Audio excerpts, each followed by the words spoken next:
విధ్వంసం చేసి అతన్ని కొట్టి మీరు రౌడీజం చేపిస్తున్నారు కదా కదా.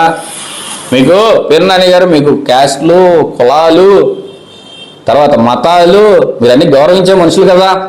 3 సార్లు ఎమ్మెల్యే చేశారు కదా మచిలీపట్నానికి. మీరు ఈ రోజున ఏదైతే కనుక కులాల గురించి మాట్లాడుతున్నారో,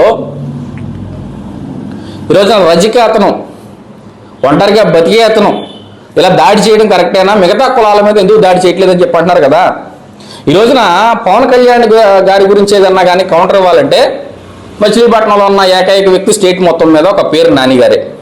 మరి ఒక కాపు కులానికి సంబంధించి వ్యక్తిని ఇంకో కాపు కులం అతను మిమ్మల్ని ఎందుకు కూర్చోబెట్టి మాట్లాడేస్తున్నారు వైఎస్ జగన్మోహన్ రెడ్డి గారు? వేరే వాళ్ళు లేరా? బొత్స సత్యనారాయణ గారు లేరా? లేకపోతే అక్కడ అంబటి రాంబాబు గారు లేరా? లేకపోతే వేరే కులస్తులు లేరా? మీరే ఎందుకు మాట్లాడాలి?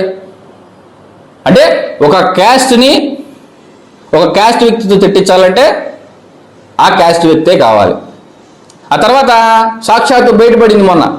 అట్లాగే ముందు పాపం ఏమీ తెలియని ఆ ఉప్పాల గారి కుటుంబం గుడివాడ వెళ్తే ఆ గుడివాడలో కూడా అనుకోకుండా వాళ్ళు కూడా టీడీపీ అదే వైసీపీ వాళ్ళు అని చెప్పని వాళ్ళు కూడా ఏదో దాడి చేస్తే అక్కడ కూడా మీరు ఇంట్లో కూర్చొని ఏం మాట్లాడారు? అట్లాగే మీడియా వాళ్ళు విజువల్స్ తీసుకుంటున్నారు అనుకున్నారు మీరు. ఇదంతా లోకేష్ చేయించాడని చెప్పండి, బీసీ తక్కువ కులం బట్టి ఆరిగా మీద చేయించాడు చెప్పారు కదా, రాష్ట్రమంతా చూశారు కదా. మళ్ళీ ఇక్కడ కుల ప్రస్తావన అంటే ఈ రోజున మీరు చెప్పేది ఏంటి?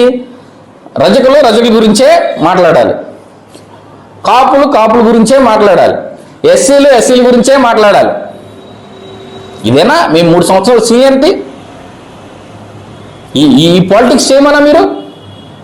ఇలాంటి హారిక గారి విషయంలో గొడవలు సృష్టించమని చెప్పి మీరు చేసేది ఇదేనా? మీరు మరి ఎంతమంది పవన్ కళ్యాణ్ గారి గురించి మాట్లాడే ముందు మీరు ఒక ఫోన్ కొడితే ఆ ప్రజానాడు లేకపోతే ఇంకోనాడు బాబు అదేదో గొడవలు అయ్యేటట్టు ఉన్నాయి, లేకపోతే మీకు తెలుసు ఏ గొడవలు అవుతాయి, ఏ కాంట్రవర్సీ అవుతాయి అదేదో ఆపే బాబు, లేదంటే కనుక అతను ఏదైనా మాట్లాడుంటే తప్పు మాట్లాడుంటే మ్యూట్ అయ్యి బాబు అనేది వైరల్ అవ్వకముందే మీరు ఎందుకు చెప్పాలి అతనికి ఫోన్ చేసి? ఈ రోజున మీరు చెప్తే టీవీ 9లో న్యూస్ ఆగుద్ది, సాక్షిలో న్యూస్ ఆగుద్ది. ఈ మాట ఎందుకు చెప్తున్నానంటే నేను వదిన గారు మీ శ్రీమతి గారు ఆడెవడో సీమరాజా గారిగా మాట్లాడాడని చెప్పని ఎస్పీ గారికి కంప్లైంట్ పెడితే టీవీ 9 వీళ్ళంతా వచ్చి కవర్ చేసుకుంటే నాకు ఆ రోజున తెలిసిన సమాచారం ఏంటంటే పైపైన లేదు బాబీ అంటే నాతో కొంతమంది అలా మాట్లాడతారు విజయవాడ హెడ్ ఆఫీస్ నుంచి, నన్ను లేదు బాబీ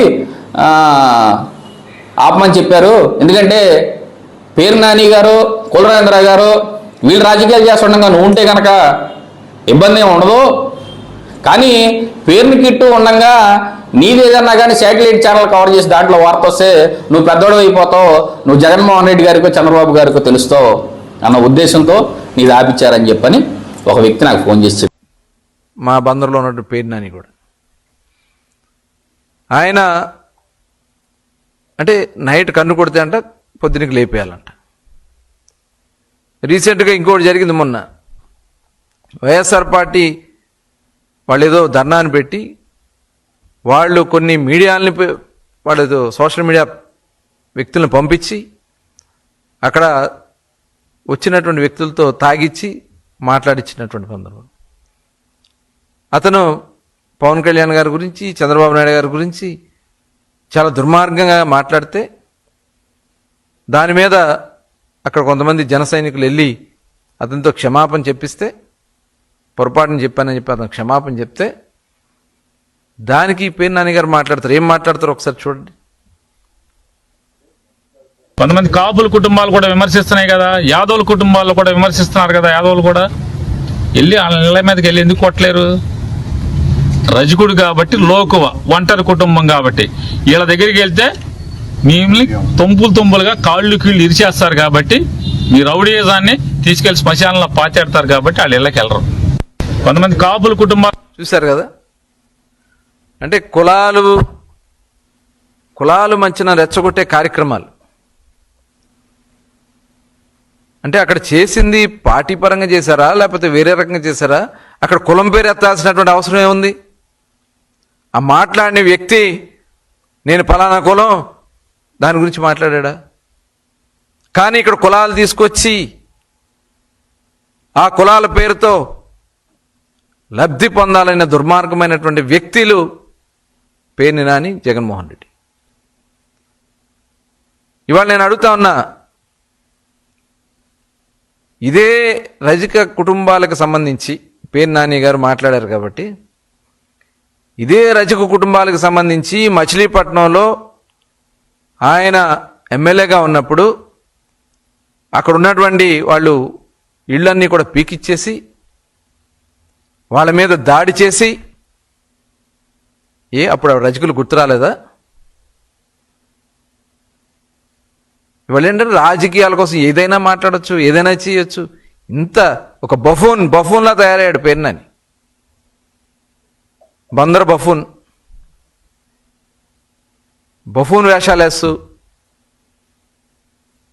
ఏంటో నటన. ఆస్కార్ అవార్డు వచ్చి వీళ్ళకి, ఆస్కారా ఏమంటారు, భాస్కర్ అవార్డు. ఇంతకంటే కులాలు ఏంటండి, కులం పేర్లు ఏంటండి? అసలు ఎందుకు మాట్లాడాలి వీళ్ళు? ఎవడిచ్చారు మీకు హక్కు? ఏదన్నా ఉంటే ప్రజాస్వామ్యబద్ధంగా రాజకీయ విమర్శలు చేసుకోవడం గతంలో చూసాం, కానీ ఈ రకంగా వ్యక్తుల్ని, క్యారెక్టర్స్ని వీళ్ళతో గురువింద గింజల్లాగా మాట్లాడుతూ ఉన్నారు, పత్తితుల్లాగా మాట్లాడుతూ ఉన్నారు, అసత్య ప్రచారాలు మాట్లాడుతూ ఉన్నారు. మొన్న కూడా చూసాం, జిల్లా పరిషత్ చైర్మన్ గారు ఆవిడ వెళ్ళి గుడివాడలో అక్కడ తెలుగుదేశం నాయకులు ఏదో కార్యక్రమం చేసుకుంటే వాళ్ళ మధ్యకి వెళ్ళి 3-4 సార్లు రౌండ్లు వేస్తే వాళ్ళు వెళ్ళిపోమని చెప్తున్నా వెళ్లకుండా అడ్డం పెడితే అక్కడ ఎవరో రాయిసిరారని చెప్పి దానికి మరి ఈయనే చూసి ఆ వీడియో